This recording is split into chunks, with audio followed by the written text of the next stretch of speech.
че техните задължения са от 9000 до 17500 лева. Те върват хронологично, само че отгоре надолу.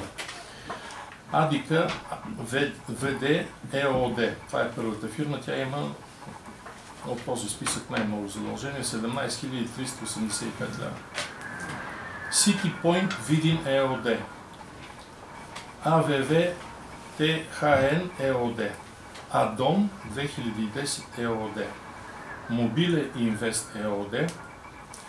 ЕТ Дани 97 Светла Младенова. Мариус Ауто ЕОД. Недвижими имоти София АДС ИЦ. Това е акционерно дружество с специални инвестиционни цели.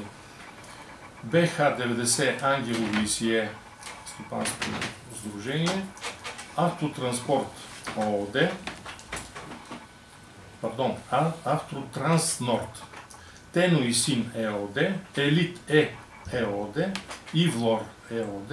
Ета Фантазия Красимир Нунов. Хлебозавод КДМ Ойл ООД. УСМА АД. Венци ЕОД.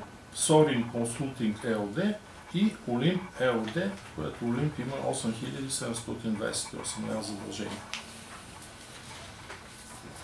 При физическите лица от списъка, който го има на сайта на общината, са останали 14, ние ви ги публикуваме. За следващите ни срещи ще ви подадем нови актуални.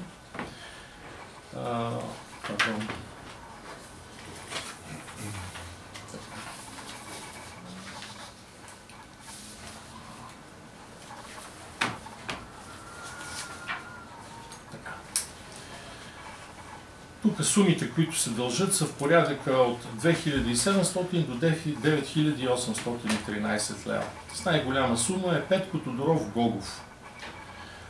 След него е Тодор Йолов Станчев, Иван Александров Петров, Кирил Димитров Цветков, Мирослав Милчов Томов, Бернардо Барбетта, Велизар Денков Георгиев, Даниел Вътков Николов, Никола Илиев Любенов, Радослав Любчов Иванов, Георги Иванов Иванов, Екатерина Славчева Илиева, Сергей Александров Йончев и Николай Неделчев Николов.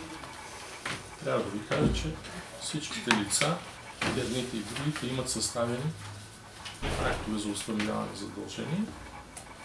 Даже от фирмите някакви имат и това. И ние сме в процедура на събиране на тези средства.